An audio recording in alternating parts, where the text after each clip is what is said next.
6째 달에 천사 가브리엘이 하나님의 보내심을 받아 갈릴리 나사렛이란 동네에 가서 다윗의 자손 요셉이라 하는 사람과 약혼한 처녀에게 이르니 그 처녀의 이름은 마리아라.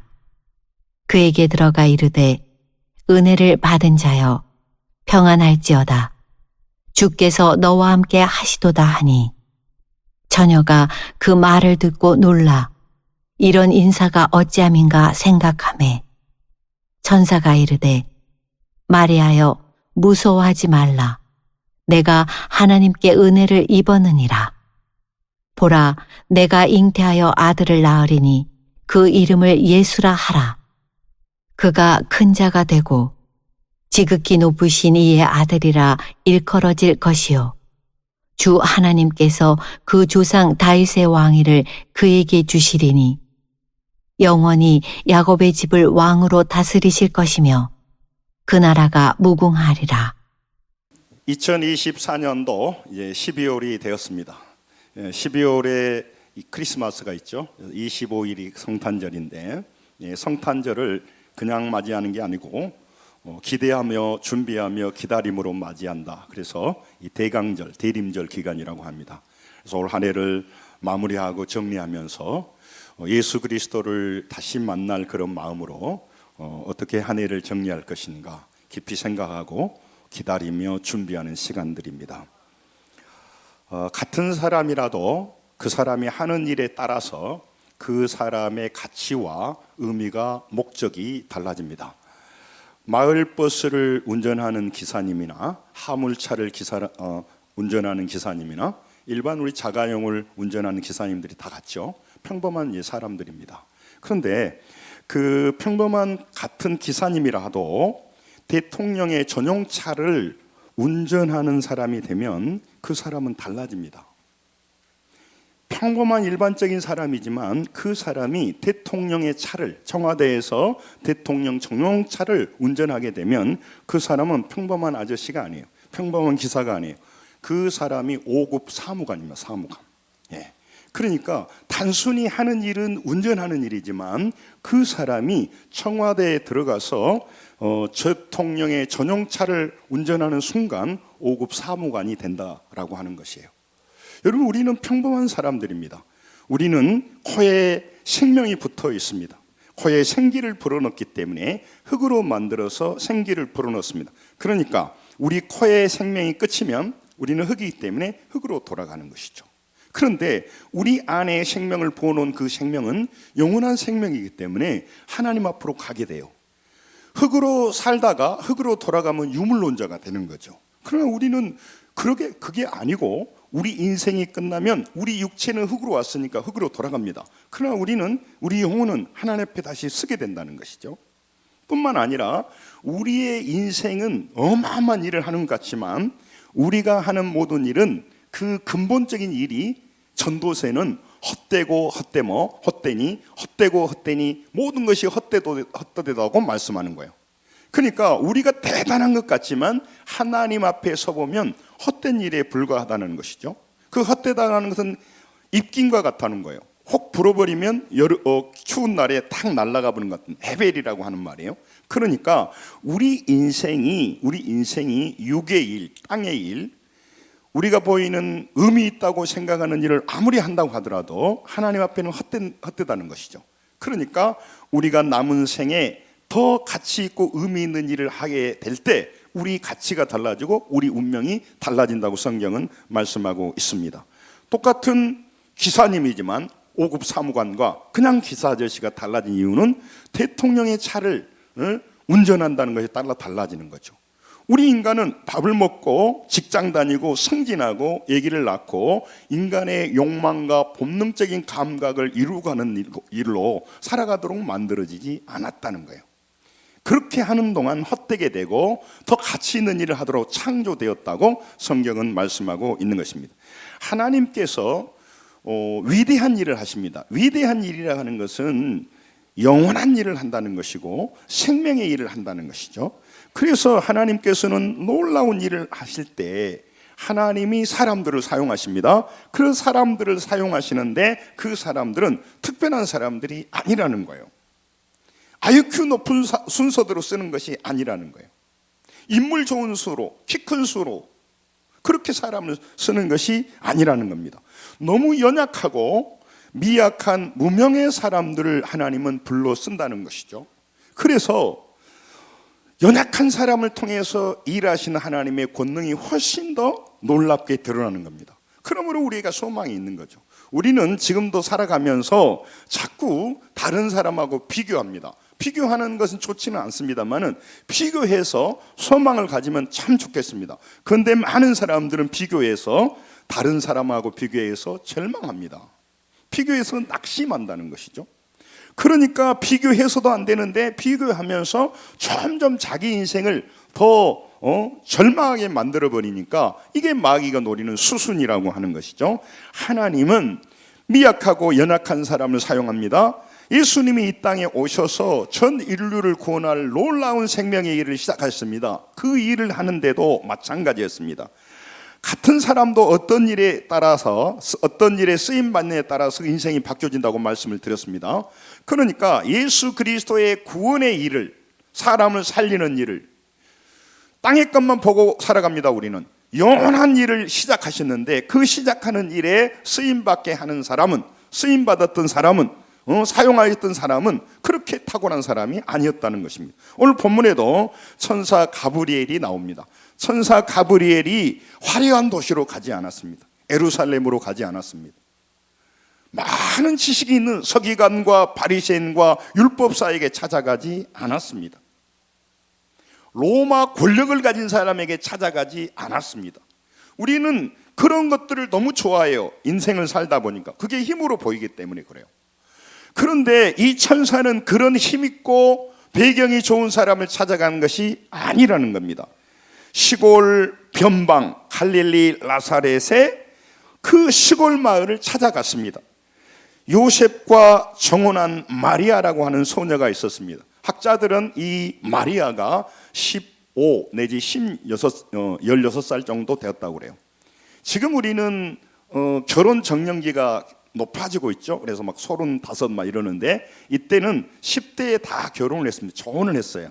우리나라도 조선시대 보면은 여러 전쟁도 많고 많은 외란이나 호란이 많으니까 빨리 결혼하는 경우가 있죠. 그러니까 마리아가 15살 정도, 16살 소녀예요. 소녀. 어린 소녀입니다. 그 어린 소녀를 가브리엘 천사가 찾아갔습니다. 이게 오늘 본문이 나온 거예요. 28절을 같이 한번 보겠습니다. 28절을 큰 소리로 읽습니다. 시작. 그에게 들어가 이르되 은혜 받은 자여 평안할지어다. 주께서 너와 함께 하시도다 하니. 아멘. 나사렛, 갈릴리 나사렛 시골 산골에 아무것도 없는 무명의 가난한 소녀를 찾아가서 천사가 하는 말이 따라서 합니다. 은혜 받은 자여. 그 여인을 부를 때 은혜 받은 자여라고 부르고 있다는 것이죠. 이게 굉장히 중요한 말입니다. 카리스라고 하는 은혜, 카리스토어라고 하는 말, 너는 은혜를 받아가지고 그 은혜를 가지고 있다, 그 말이에요. 그러니까 은혜라고 하는 것은요, 우리가 함부로 받을 수가 없어요. 돈은 우리가 벌 수 있어요, 노력하면. 분노를 할 수 있죠. 싸울 수도 있죠. 다른 사람하고 손절할 수도 있죠. 인간적으로 무력하게 인간적인 행동을 할 수 있지만 하나님의 카리스, 하나님의 은혜는 하나님이 가지고 계시기 때문에 하나님이 주셔야 받는 거예요. 이게 수동태라고, 수동태. 이게 은혜를 받을래야 받을 수가 없어요. 여러분, 우리 아침에 오셔서 우리가 예배를 드리면서 회개합니다. 왜 그러냐면 나는 지금 나로 충만합니다. 나는 지금 세상으로 충만합니다. 나는 지금도 나의 연약함을 보고 있습니다. 그리고 나는 땅의 것을 힘을 삼아서 살려고 합니다. 이런 삶에서 벗어나서 나는 하늘의 은혜를 원합니다. 하늘의 은혜를 받기를 원합니다. 하늘의 지혜를 얻기를 원합니다. 하늘의 하나님의 성품을 내가 받아서 내 삶에서 다른 태도로 살기를 원합니다. 주님 주시라고, 내가 깨끗한 그릇이 되게 해달라고 내가 회개하고 주님 앞에 나가는 거예요. 모든 것이 필요하지만 그거는 영원한 것이 아니기 때문에 그래요. 진짜 내가 불행한 것은 내가 주변 환경이 많이 변하지 않아서가 아닙니다. 더 큰 하늘의 은혜가 임하지 않았기 때문에 그래요. 다시 말하면 우리가 성장하지 않아서 우리가 애로운 거예요. 우리 눈이 열리지 않아서 문제 앞에서 두려워 떠는 겁니다. 여러분, 그러므로 하나님의 은혜를 사모해야 된다는 것이죠. 그래서 하나님은 이 소녀에게 찾아가면서 마리아라, 마리아야 라고 부르지 않았어요. 은혜 받은 자라고 말하는 거죠. 여러분, 성령님이 또 천사가 하나님의 나라에서 그냥 건성으로 부른 것이 아니라는 거죠. 원래 은혜 받은 자는요, 수동태야 되는데 이 은혜 받은 자의 그 문법적으로 보면 능동태 직설법을 썼어요. 다시 말하면 무슨 말이냐면, 이 척박한 로마 식민지에서 소외된 산골의 가난한 소녀는 소망이 없었죠. 절망에 살아갈 수밖에 없었죠. 그런데 이 소녀는요, 은혜를요 간절히 사모했다는 거예요. 능동적으로. 그리고 제가 현재 완료형을 썼어요. 제가 조금 어려운데 그냥 알아먹기 쉽게 하라고. 그래서 그 소녀는 절망의 상황에서 절망대로 살아간 것이 아닙니다. 여러분, 이게 얼마나 어려운 거 아시잖아요. 오늘 여러분 우리 하나님 앞에 나오셨는데 여러분 마음이 어떠세요? 여러분의 마음을 보고 하나님 말하면 여러분을 뭐라고 말할까요? 지치고 힘든 자야, 마음에 근심으로 가득 찬 자야, 앞날에 대해서 소망이 없이 그저 살아가는 자야, 이렇게 말하지 않아야 되지 않겠어요? 불만이 많은 자야, 다른 사람을 용서하지 못하고 마음에 절망을 품고 있는 자야, 시기심으로 지금 마음이 분산한 자야, 이렇게 말하면 안 되잖아요. 마리아는 은혜 받은 자여라고 말하고, 은혜 받은 자라고 하는 것은 은혜를 주셔야 되는데 주라고 해서 간절히 받았습니다. 그리고 받은 은혜를 잘 사용하고 은혜로 지키면서 이 시골에서 소망이 없는 곳에서 은혜로 살아가고 있는 마리아야라고 부른 거예요. 이게 엄청난 언어입니다. 그 안에. 여러분, 그러니까 마리아는 은혜 받았습니다. 그리고 팽개치고 상황대로 살아간 사람이 아니었습니다. 그 은혜를 받고 그 은혜로 살아가고 있는 자였다고 말해요. 여러분, 하나님이 우리를 부를 때 뭐라고 말할까요? 마음에 절망하는 자야, 여러 가지 현실 문제로 마음속에 많은 근심이 있는 자야, 이렇게 부르지 않을까요? 마태복음 11장 28절에 뭐라고 말합니까? 수고하고 무거운 짐진 자다라고 말해요. 많은 사람이 지금은 열심히 살아가고 있지만 진심으로 말할 때 나는 너무 짐이 무겁습니다. 부모의 무게, 엄마의 무게, 아빠의 무게, 직장인으로서 과장으로서 무게, 또 그런 것이 없지만 물질에 또 건강에 다양한 형태로 나는 너무 지쳐 있습니다. 나는 미래를 바라볼 때 너무 두려웠습니다. 미래에 두려운 자야 라고 말하지 않겠어요?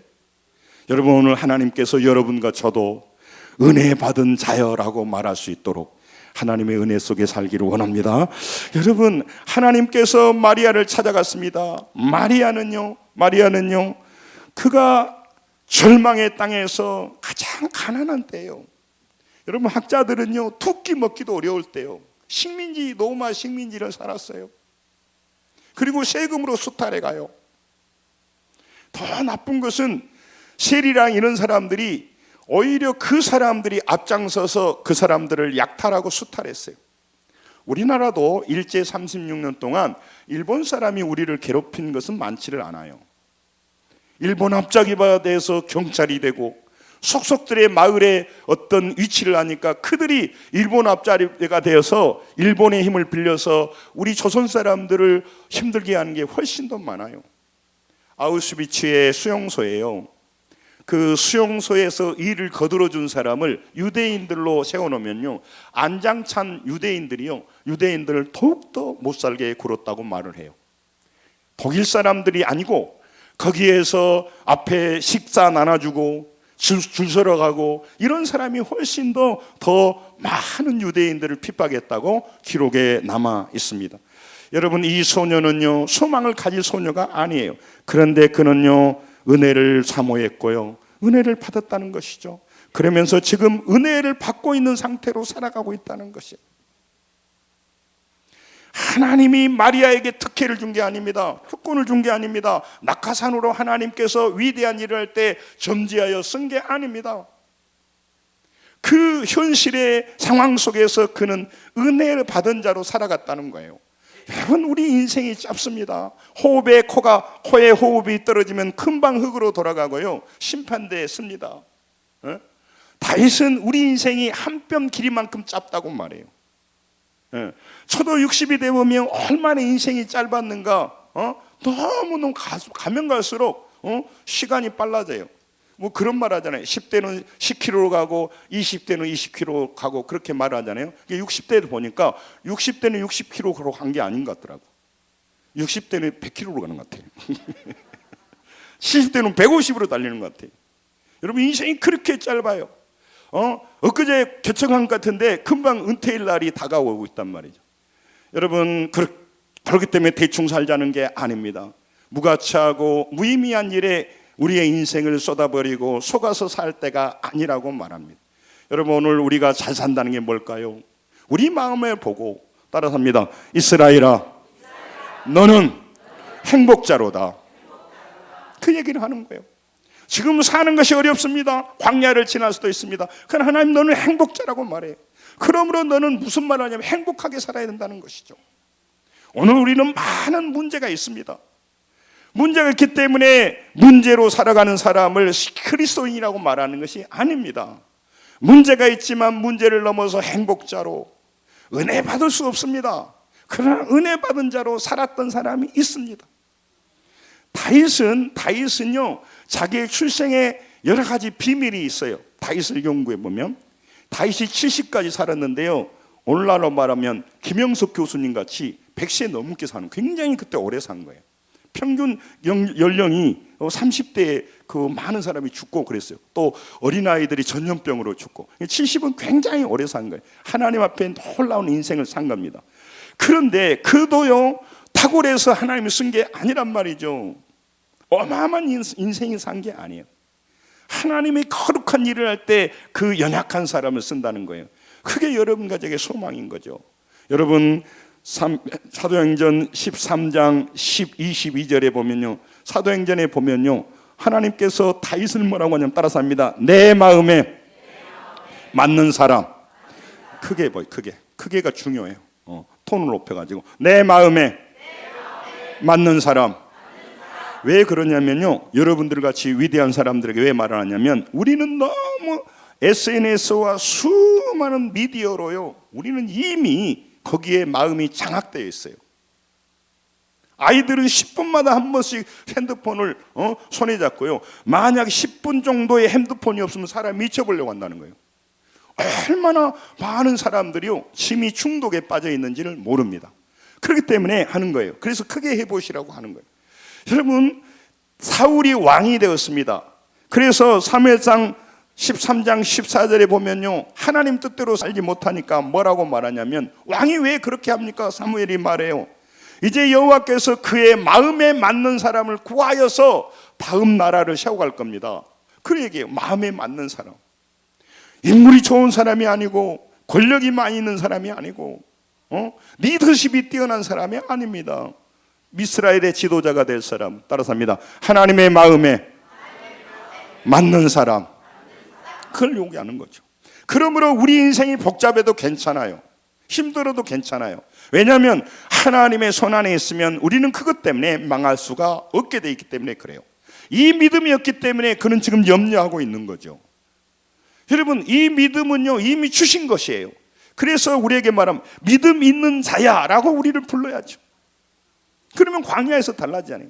은혜 받은 자라고 말을 하고 있지 않습니까? 너 가난한 자지, 너 배움이 없지, 너 배경이 약하지, 이렇게 말하지를 않아요. 하나님 왜? 그것이 믿음을 가지고 있고 은혜를 받으면 중요한 요소가 아니기 때문에 그래요. 뭐 그런답니까, 목사님? 이 땅은 여전히 그래도요, 부모 덕과 아빠 찬스, 엄마 찬스, 여러 가지 인맥이 있어야 됩니다. 그 사람이 하나님의 은혜 속에 살지 않기 때문에 그래요. 하나님의 믿음이 뭔지를 모르기 때문에 그래요. 그래서 그는요, 진짜 의지하고 기도하며 나갈 거를 모르기 때문에 그래요. 여러분, 이 마리아는요 은혜를 사모했습니다. 은혜를 누리고 살아갑니다. 그러나 마리아는 은혜를 사모할 상황이 아니었어요. 그리고 은혜를 누릴 상황이 환경이 아니었어요. 그런 점에서 구원의 역사가 이 나사렛의 티네이저 어린 소년을 통해서 역사가 이루어졌다는 거죠. 우리 뭐 야구에 요즘 김도영 너 때문에 네 땀새 살아야 막 그러 하잖아요. 그 20몇 살의 아이가 너무 탁월하게 하는 거예요. 그런 아이가 있어요. 옛날에 제가 야구 좋아할 때 이종범은요 나갔다 하면 막 야구하면 이종범이다. 이런 말 안 해야 되는데. 여러분, 똑같은 삶을 살지만 다른 태도로 살아가. 벌써 마리아는 다른 태도로 살아가고 있는 거예요. 그래서 오늘 우리에게 말합니다. 우리가 진짜 부러워할 것은 이는 은혜로 살아가는 자고 행복하게 살아가는 자고 믿음이 있는 자면 환경을 바꿀 텐데, 그 믿음이 없다 보면 나는 왜 이렇게 환경이 안 좋냐, 엉뚱한 데 시간을 보내버리는 거죠. 여러분, 마리아는요 불확실한 미래 속에 살았습니다. 현실이 두려웠어요. 빈곤한 그 산골에 살았습니다. 결혼 준비도 제대로 못할 것이고 여러 가지. 이때 당시 정혼은요 결혼하고 똑같아요. 그런데 왜 1년 기간을 두냐면 그때는 DNA가 발전하지 않았기 때문에 유전자 검사를 할 수 없잖아요. 그래서 1년은 지켜보고 아이가 내 아이 이상이 없도록 하기 위해서 1년을 지켜봐요. 그러나 법적으로는 결혼한 거나 같아요. 정혼했단 말이에요. 요셉과 정혼했어요. 그는 힘겹게 생존을 위해서 하루하루 살던 처지였습니다. 은혜가 있다면 은혜도 놓아버리고요, 은혜가 있다면 은혜를 던져버릴 판이에요. 너무 어렵기 때문에. 나중에 예수님이 이 땅에 오셔서 마태복음 9장 36절에 사람들을 보시고 뭐라고 한 줄 알아요? 무리를 보시고 불쌍히 여기고 그들은 목자 없는 양과 같이 고생하며 기진함이라고 말해요. 기진함.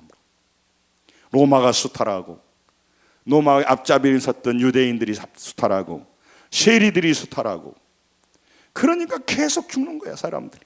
예. 그리고 배고파 힘들어하는 때단 말이에요. 겨우 연명할 때단 말이에요. 누구 하나 도와줄 사람도 없고 누구 하나 의지할 사람이 없어요.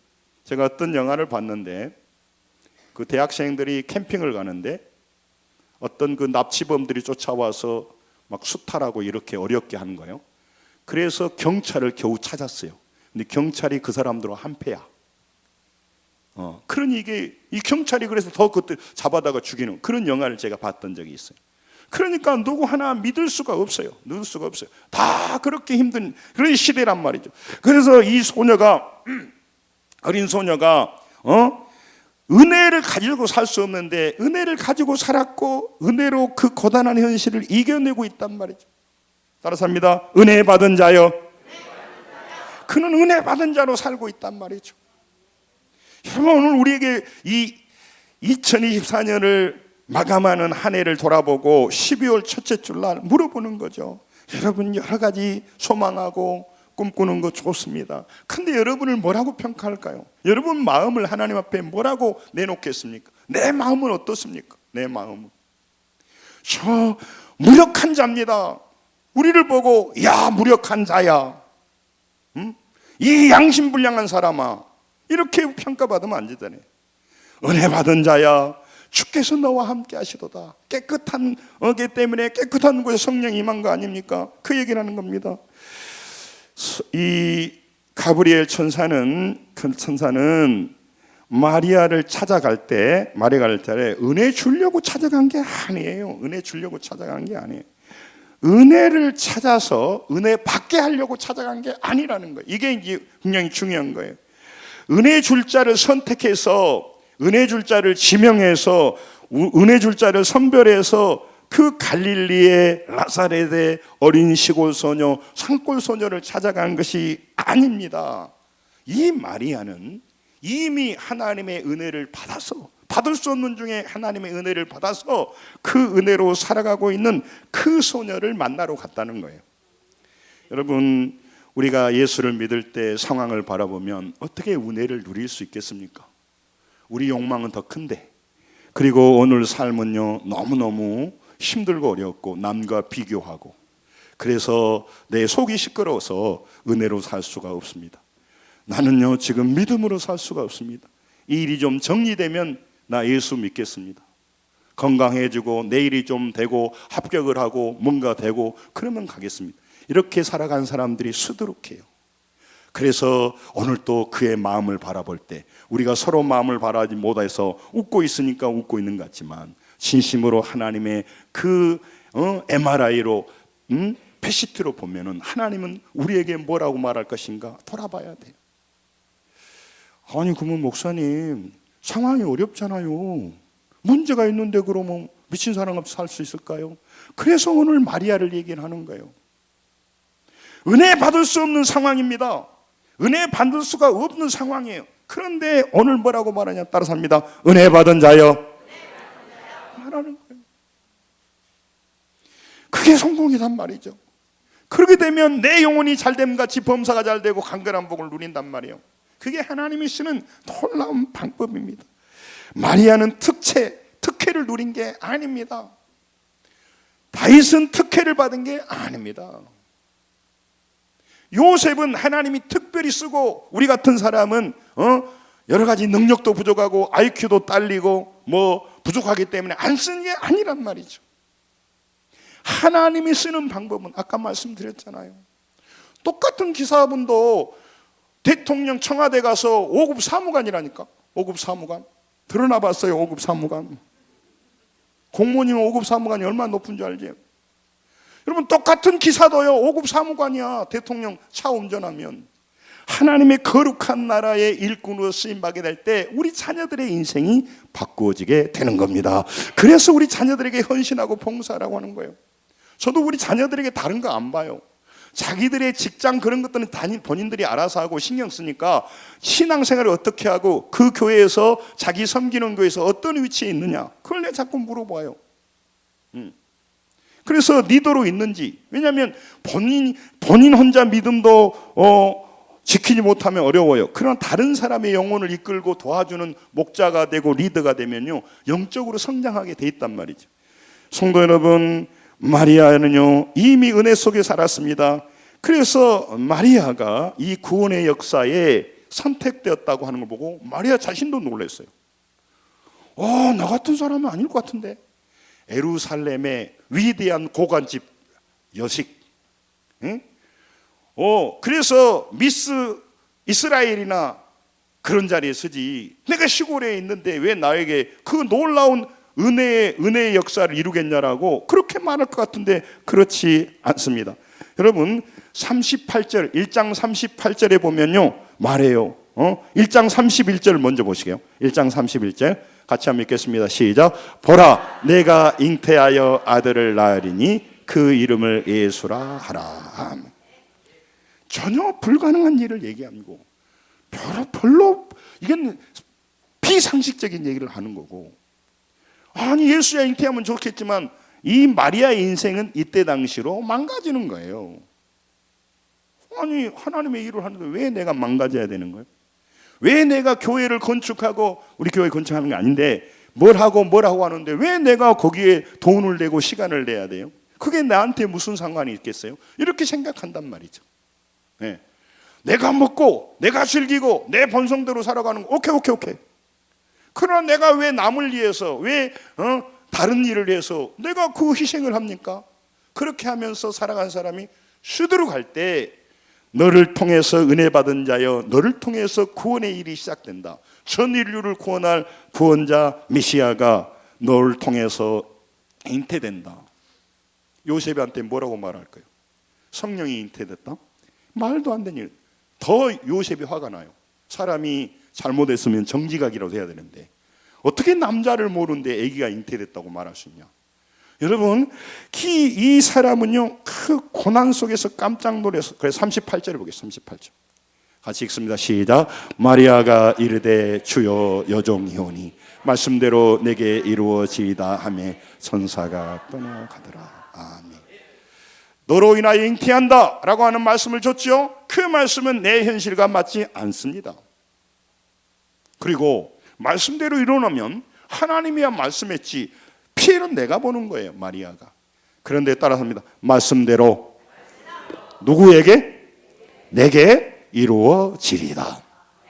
이게 놀라운 일이.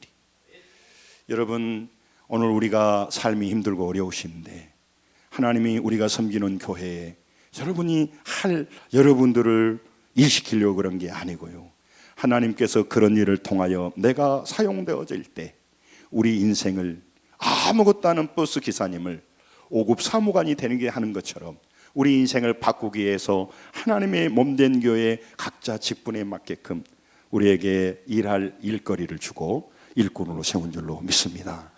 저는 그런 생각을 해요. 저도 부족하지만 세상 일을 하더라도요, 그 사람들이 열심히 일합니다. 은퇴하고 많은 그 현역에서 물러난 사람들이 동일하게 하는 말이 있어요. 내가 직장 다닐 때, 스포츠 그 일을 할 때, 내가 그 사업을 할 때, 그 일을 할 때 좀 더 열심히 할 것, 지나놓고 다 후회된다고 그래요. 저 자신도 부족하지만 언젠가는 하나님이 쓰지 않을, 늙어서 아버지 집으로 갈 그런 때가 오겠지만 그때 후회하고 싶지를 않아요. 그래서 부족하지만 열심히 우리가 믿음 생활하기를 원합니다. 할렐루야. 여러분, 귀한 계기란 말이야. 우리를 써먹으려고 하는 게 아니란 말이죠. 여러분과 제가 이 땅에 살아가서 열심히 일하고 직장 생활하고 물질을 얻고 승진하고 오케이 좋습니다. 그러나 그것은 영원한 나라에 아무런 상급이 없는 거예요. 하나님의 채점표에, 하나님의 그 체크리스트판에 없는 내용이란 말이죠. 그러나 가난하고 병들고 연약하고 죽어가는 사람들을 도와주는 일을 했느냐? 우리 수홍이, 그 병든 아이 우리가 헌금했잖아요. 우리가 많은 사람을 돌보고 세우고 그런 일을요 얼마나 했느냐? 이기적이기 때문에 우리의 그 본성은요, 내가 편하면 돼요. 힘든 일은 안 해요. 뭐도록 하겠어요. 인간적인 일은 하지만 영적인 일은 에너지가 들어간단 말이에요. 그 기쁨을 모르기 때문에 그렇습니다. 여러분, 이 마리아의 소녀는요, 너에게 성령으로 잉태해서 놀란 일이 되겠다고 말하니까요, 따라서 합니다. 주의 여종이오니 말씀대로 내게 이루어지이다 말하잖아요. 우리 안수 집사님 기도했던 주의 종 마찬가지요. 저만 주의 종이 아니라 여종으로 그 15, 16살 티네이저 소녀가 이런 엄청난 말을 해요. 저는 그렇게 쓰임받을 수 없습니다만은 하나님이 그렇게 쓴다고 하니 하나님 쓰십시오. 이게 마리아의 신앙이에요. 마리아의 신앙. 지금도 친구 잘 만나서 조폭이 되고, 지금도 악한 일을 하고, 누구 따라서 많은 일을 하고, 잘못해서 마약 만나서 마약 중독자가 되고, 옆에 뭐 싸움했는데 끼어가지고 교도소 가고, 다양한 사람들이 많아요. 그런데도 하나님이 부르실 때 그 살리고 영원한 일을 할 때 주님, 제가 사용되기를 원합니다. 이렇게 고백하잖아요. 여러분, 하나님 마리아에게 있던 그 은혜를요 더욱 강한 은혜로 바꾸셨어요. 작은 은혜를 더 큰 은혜로 바꾸신다고. 여러분, 우리가 정말로 지금 상황이 어려운 게 그렇게 어려운 게 아니고요, 지금 여러분과 저를 볼 때 이 무력한 자야, 이 타락한 자야, 마음에 근심이 가득한 자야, 마음속에 분노가 가득한 자야, 그냥 마음에 절망이 가득한 자야, 이렇게 말하지 않고 따라서 합니다. 은혜 받은 자요, 그렇게 불러줘야죠. 믿음으로 사는 자라고 우리를 그렇게 부름받아야죠. 하나님께서 그 하나님의 은혜로 세상을 풍성하게 구원한 일을 이 어린 소녀 마리아를 통해서 시작하셨다는 거예요. 시골 소녀가 무슨 역사에 크게 쓰임받을 수 있을까요? 그런데 은혜 받아서 은혜로 살아갔단 말이죠. 여러분, 우리는 자꾸 세상이 많은 요구하는 기준에 따라 살아가요. 그래서 결론적으로 경쟁하고 지치고 허망하게 인생을 마치게 하는 거예요. 속고 있는 것입니다. 여러분, 이 땅의 그런 모든 것들은요, 우리의 영혼이 성장하게 되면 그런 도구이기 때문에 많이 있어도 좋고 없어도 어떻게 큰 문제가 안 돼요.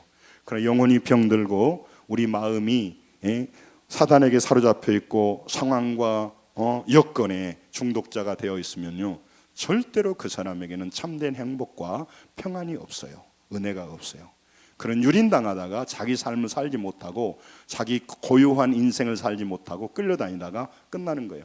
너무너무 억울해요. 나는 그걸 알고 막 분노가 일어나. 사탄은 도둑질하고 죽이고 멸망시키려고 한단 말이에요. 그러나 성령은 우리에게 영으로 생명을 얻고 더 풍성한 어번던트 라이프를 우리에게 주려고 한단 말이죠. 하나님의 음성을 들으시기 바랍니다. 믿음으로 믿음이 회복되기를 원합니다. 은혜가 회복되기를 원합니다. 우리 안에 그런 것들이 가득 차 있기 때문에 오늘 우리 부르는 거예요. 여러분, 이 여인은요 구속의 역사를 마리아를 사용했어요. 다윗의 약속한 은혜를 이 무력한 여인을 산골의 소녀를 통해서 이루어 가신다는 말이죠. 그는 은혜 받고 사는 자였다라고 말해요. 여러분, 오늘 하나님께서도 여러분과 저의 마음을 볼 때 하나님이 여러분과 저를 수고하고 무거운 짐진 자야 라고 말하지 않고 내 사랑하는 은혜 받은 자야, 행복자야, 믿음의 자녀야, 하나님의 뜻대로 살아가는 자야, 기도하는 자야, 다른 사람을 위해서 마음에 품고 고민하는 자야. 이 우리에게 주어진 이 아름다운 날들을 치열하게 살면서 더 가치 있는 삶으로, 저는 그 노노의 공자가 말했던 것처럼 하기 시습지 불용여로라고 하는 우리가 배우고 때에 맞게끔 익히는 것이 얼마나 아름다운가를 지금 이 나이에 되니까 좀 알 것 같아요. 어제보다 더 성장한 나로, 오늘 나로, 더 부족하지만 넘어질 때도 있지만 더욱더 배우고 연구하고 준비돼서 다른 사람과 많은 영혼을 위해서 하나님의 종으로 살아가서 이 강단에 설 날이 언젠가는 언제까지 될지는 모르겠지만 오늘보다 더 나은 나로, 더 하나님을 깊이 알고 체험한 나로 그렇게 살아간다면 저는요 여한이 없죠. 2025년을 바라보면서 저는 그럴 때가 많았어요. 제 개인적인 얘기를 좀 해 그런데 새로운 해가 온다고 하더라도 늘 불안이 있고 또 어떻게 해야 할까 그런 기대감이 없습니다. 요즘 제가 새해에 대한 기대감이 있어요. 2025년이 오면 1월, 2월, 3월 그 좋은 날 내가 더 공부하고 준비하고 연구하고 하나님을 깊이 만나고 더욱더 내 기도가 깊어지고 그런 기회로 삼으니까 2024년보다 더 성장할 기회가 오는구나. 그냥 나이만 먹어가는 게 아니란 말이죠. 여러분, 오늘 우리에게 주어진 아름다운 날, 하나님이 여러분의 마음을 보시고 뭐라고 말하실까 본인이 돌아보시고, 따라서 합니다. 은혜 받은 자여, 이렇게 불러주기를 원합니다. 무력한 자야가 아니고 땅의 것에 의해서 눈이 멀어본 자가 아니고 야망으로 분노로 가득 찬 자가 아니고 하나님께서 볼 때 은혜 받은 자라고 오늘 우리를 불러주기를 원해요. 여러분, 사도 바울은 그래서 편지를 쓸 때마다 빌립보서 1장, 갈라디아 1장 3절에도 똑같아요. 고린도 다 똑같아요. 은혜와 평강이 있기를 원하노라. 은혜와 평강은요 세트로 움직여요. 형제예요, 형제. 그러니까 은혜가 있으면 평강이 있고 평강이 있으면 은혜가 있는 거죠. 다시 말하면 보통 사람들이 은혜가 없기에 그는 고통이 있고요, 후회가 있고요, 절망이 있고요, 좌절이 있는 거예요. 행복하지 않아요. 여러분, 세상에서 열심히 살아가고 어떤 위치에 올라가도요 그 사람이요 빛과 그림자가 있어요. 부러워할 거 하나도 없어요. 여러분, 그에게 은혜와 평강이 없어요. 은혜와 평강은요 수동태라고 말했잖아요. 주께서 주시는 것이기에 상황과 상관없이 하나님께 가까이 갈 때 은혜와 평강이 넘치는 줄로 믿습니다. 가면 갈수록 은혜가 평강이 넘치니까 더욱더 헛된 삶을 살지 못하고 가치 있는 삶을 살아가게 되는 거예요. 그게 굉장히 중요해요. 여러분, 사사기 6장 12절에도요 그 가난하고 어렵고 무력하고 두려움에 떠는 기도원에게 따라서 합니다. 큰 용사여, 여호와께서 너와 함께 계시도다. 여러분, 우리는요 미약하지만 하나님 볼 때는 큰 용사라는 거예요. 그걸 깨닫는 사람과 있고 깨닫는 사람이 있고 깨닫지 못한 사람이 있어요. 그러니까 하나님이 자기를 이 땅을 변화시키고 생명을 얻게 하고 구원의 일을 하는 큰 용사로 불러놨는데 자기가 그런 줄 몰라요. 그래서 세상에 따라 살아가 버리는 거예요. 제가 새벽에도 말씀드렸는데 미국의 그 교수님이 쓴 책을 제가 보면서 무슨 생각이냐면 이 세상은요 끊임없이 과식하게 만든다고 하는 거예요.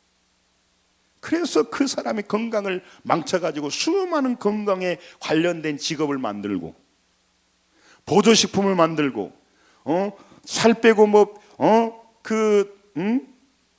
여러 가지 그 기반사설을 만들어 사람들을 유린한다는 거예요. 미디어만 열면 다 먹는 걸 얘기를 해가지고 끊임없이 먹는 거. 그럼 우리는 배부른데도 불구하고 먹어야 될 것 같고 그렇게 해가지고 우리를 유린해버리는 거예요. 억울해 속수무책으로 당하고 있는 거예요. 그러니까 거기에 따라서 건강식품부터 시작해서 체육관 가야 될 것 같고 다양한 문제로 우리를 죽이고 있는데 누구 하나 거기에 대해서 다 찌고 서로 그 짜고 치는 고스톱에 그래서 이 평범한 서민들을 죽이는 거예요. 먹으라니까 먹고 소비하라니까 소비하고 여러분 너무너무 우리가 그들의 장단에 맞춰서 살아가는 억울함을 당하고 제가 분노가 일어나더라고요. 여러분 사랑하는 성도 여러분 진리를 알지니 진리가 너를 자유케 합니다. 우리가 매어있는 많은 문제에서 풀어주고요 우리가 많은 절망과 두려움과 염려에서 건져주는 그 자유라고 하는 건져준다면 하나님을 믿을 때 교회만 다니는 게 아니고 우리의 감정과 우리의 상황과 모든 여건에서 여러분과 저를 건져주시는 거예요. 그러니까 자유케 하는 것입니다. 시간이 없어서 자세히 말하지 않겠습니다만은 여러분 오늘 여러분과 제가 이 땅에 많은 사람은 은혜 받은 것을 발견한 사람과 은혜 받는 것을 모르는 사람으로 있는 거예요. 유물론자처럼 죽으면 끝나버린다고 생각하는 사람이 있는가 하면 반드시 여러분 한 번 죽는 것은 사람에게 정하신 것이요 그 후에는 심판이 있고 상급이 있습니다. 여러분이 성경이 말하는 거예요. 그게 중요한 거죠. 그리고 하나님께서 우리에게 은혜 주셨어요. 마태복음 28장 20절에 너가 어디로 가든지 너와 함께 하겠다고 임마누엘의 복을 은혜를 줬단 말이에요. 불확실하고 두려운 앞날에 목자 되신 예수님께서 우리를 인도하시면서 은혜 속에 살게 하는 은혜를 주셨다고. 이걸 잊어버리니까 오늘 광야에 나는 홀로 섰다고 생각하는. 시편 5편 12절에도 말씀합니다. 끝나갑니다. 같이 읽소. 시작. 여호와여 주는 의인에게 복을 주시고 방패로 함같이 은혜로 그를 호위하시이다. 우리를 지키고 있단 말이에요. 여러분 그래서 앞날이 답답하고 힘들어도요 따라서 합니다. 은혜 받은 자여 나는 은혜 받은 자예요. 하나님이 인도하기에 여러분 두려워하지 마세요. 하나님은 우리를 문제에다 집어넣지 않고요 문제 속에 이끌어 가요. 그래서 아버지께서 우리의 피를 채우시고 인도한다고 신명기 32장 10절에서 광야에서 나를 눈동자같이 지켰다고 말해요. 여러분 오늘 연약한 10대 소녀 마리아 안에 은혜가 있었어요. 30절에 보면 내가 하나님께 은혜를 입었다라고 말해요. 내가 하나님께 은혜를 입었다. 그 말은 네가 은혜를 많이 받았다 그 말이 아니라 너의 속에 은혜를 발견했다 그 말이에요. 휴리스코랑 하는 말은 내가 내 속에 있는 은혜를 찾아냈다 그 말이에요. 여러분 마치면서 우리 안에 너에게는 분노만 가득 차구나, 너는 무력함만 가득 차구나, 너는 좌절만 가득 찼구나, 너는 원망만 가득 찼구나, 이렇게 그런 걸 찾아내는 사람이 아니라 하나님 나는 내 힘으로 살아갈 수 없습니다. 하나님의 은혜가 필요합니다. 하나님의 은혜 주셔서 나도 많은 사람들을 살리는 일에 쓰임받기를 원합니다. 이 은혜를 찾아내기를 원합니다. 그게 중요한 거죠. 여러분 이 은혜를 가지고요 이 은혜를 사용하며 살기를 원한다는 것이죠. 다니엘서 12장 3절 읽고 마칠게요. 여러분과 저를요 이 은혜를 나누는, 그래서 같은 기사지만 그냥 마을버스 기사가 나쁘다 그 말이 아니라 똑같은 기사여도 대통령 차를 운전하면 5급 사무관이라니까. 육에 제약된 인간의 일, 허망한 일, 사람 죽이는 일에 쓰임받지 말고 영혼을 살리는 구원의 일, 놀라운 영혼에게 복음을 전하는 그 아름다운 은혜 전하는 자로 살아가도록 여러분과 저를 불렀다는 거죠. 이 일에 쓰임받고 12월 대강절 대림절 기간에 예수 그리스도를 사모하면서 내 속에 은혜가 충만해지기를 원합니다. 은혜를 나누며 살기를 원합니다. 내가 은혜 받을 상황이 아닙니다. 힘들고 어려운 상황을 지납니다.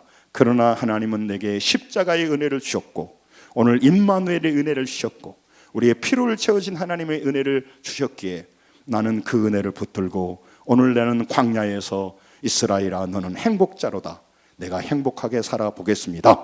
은혜로 살아보겠습니다. 이렇게 살기로 원합니다. 같이 읽고 마칠게요. 같이 시작. 지혜 있는 자는 궁창의 빛과 같이 빛날 것이요 많은 사람을 어른대로 돌아오게 한 자는 별과 같이 영원토록 빛나리라. 아멘. 저는 앞으로 삶이 늙어가고 그래서 아쉽지만 여러분 하나님 앞에 갈 날이고 또 우리 남은 생에 수많은 영혼을 인도하고 도왔던 그 사람이 몇 명일지는 모르겠지만 그들이 나한테 와서 무슨 말 하겠어요? 나는 목사님을 통해서 큰 은혜 받았고 나는 천국과 지옥을 몰랐지만 하나님 앞에 왔습니다. 나는 인생 살아가면서 항상 불만 많은 자였습니다. 절망하는 자였습니다. 저는 두려워하는 자였습니다. 원망하는 자였습니다. 무력한 자였습니다. 그러나 나는 그렇게 살지 않고 은혜 받은 자로 살았습니다. 나는 믿음으로 살았습니다. 그렇게 고백하는 성도들이 했으면 참 좋겠습니다. 우리를 만난 사람이 아버지 하나님의 은혜로 충만해서 다른 사람에게 은혜를 주고 많은 사람들을 하나님께로 돌아오게 하는 일에 쓰임받기를 원합니다. 승리하시기 바랍니다. 기도하겠습니다.